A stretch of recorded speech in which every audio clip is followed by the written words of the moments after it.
There's this story we all hear about AI, this grand narrative of brilliant design and inevitable progress.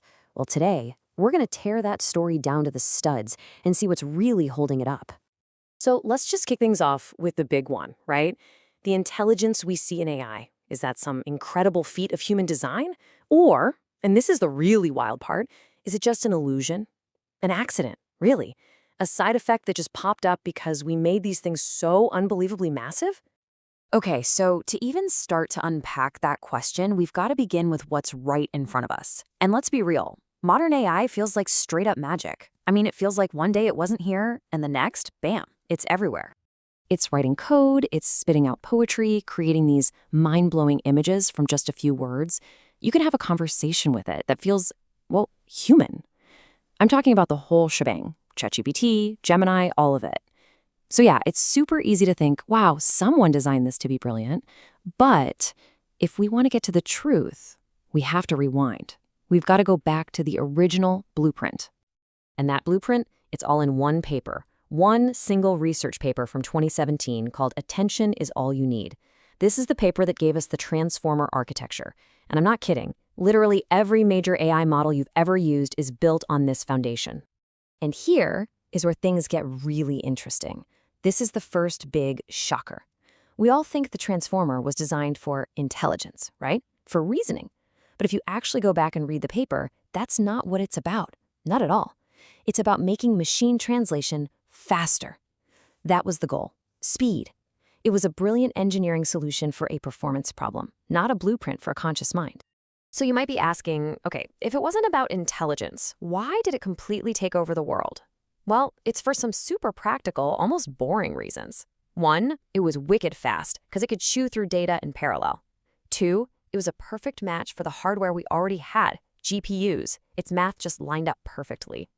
And three, and this is the big one, it scaled like a dream. The more data, the more compute you gave it, the better it got, like clockwork. These are all incredible engineering achievements, for sure, but they have nothing to do with designing an intelligent being. And this brings us to the absolute core of the argument. That intelligence we're all so amazed by, it wasn't designed. It wasn't part of the plan. It seems to be an accident, a total side effect of just scaling these things up to an insane degree. So what do I even mean by a side effect? Let's be clear. It's like, imagine you build a race car engine to be as powerful as possible, and a weird side effect is that it produces a really specific, beautiful humming sound. You didn't design the hum, you designed for power. The hum just emerged. That's what we're talking about here.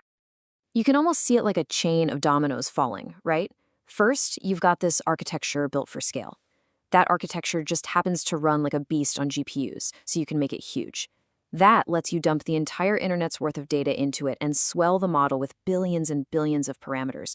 And only then, at the very, very end of this whole brute force cascade, do you get this emergent behavior that looks like intelligence.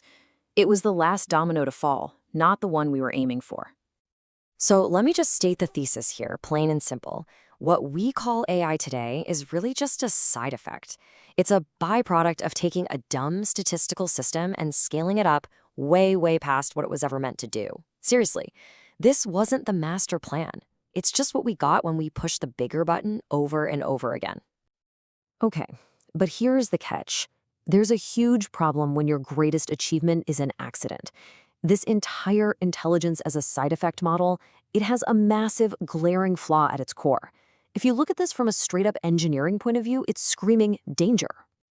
And that giant red flag is what's called exponential resource growth. It's a fundamental rule in any kind of engineering.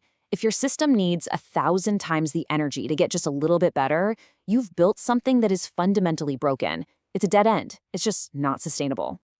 And check this out. This is what it looks like in the real world. Just look at the leap from GPT-3 to GPT-4. The resources, the cost, the sheer amount of compute, it went through the roof. We're talking at maybe 1,000 times more resources, and for what? A pretty small bump in capability, right? You're pouring in a tanker truck of fuel to go 1 extra mile. That, my friends, is the very definition of diminishing returns. So the whole system is basically stuck on a treadmill from hell. It has to keep running faster and faster, burning more and more energy, just to not fall off the back. Forget about actually making progress, it's just trying to maintain. This, this is not what a healthy technological path looks like. And that treadmill? It leads to an even scarier problem, because this whole thing is completely dependent on us constantly pushing it harder. It has zero ability to survive on its own.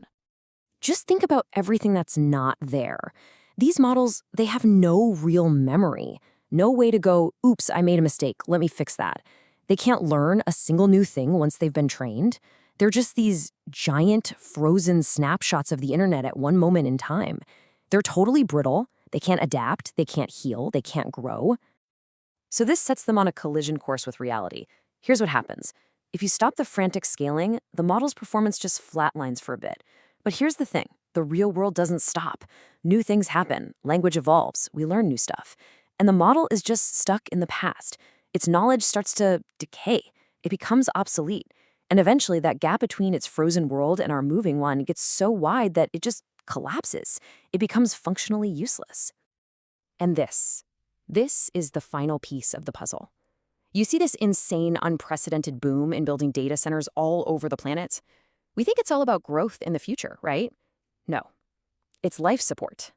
It's a massive external life support system designed to keep these fundamentally fragile models from collapsing under the weight of their own obsolescence. It's the only thing keeping the treadmill going. Which brings us right back to where we started, with a pretty unsettling question.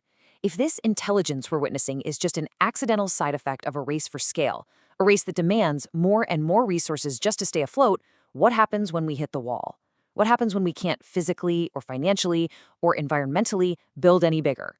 What's left of this intelligence when we're forced to pull the plug on the life support?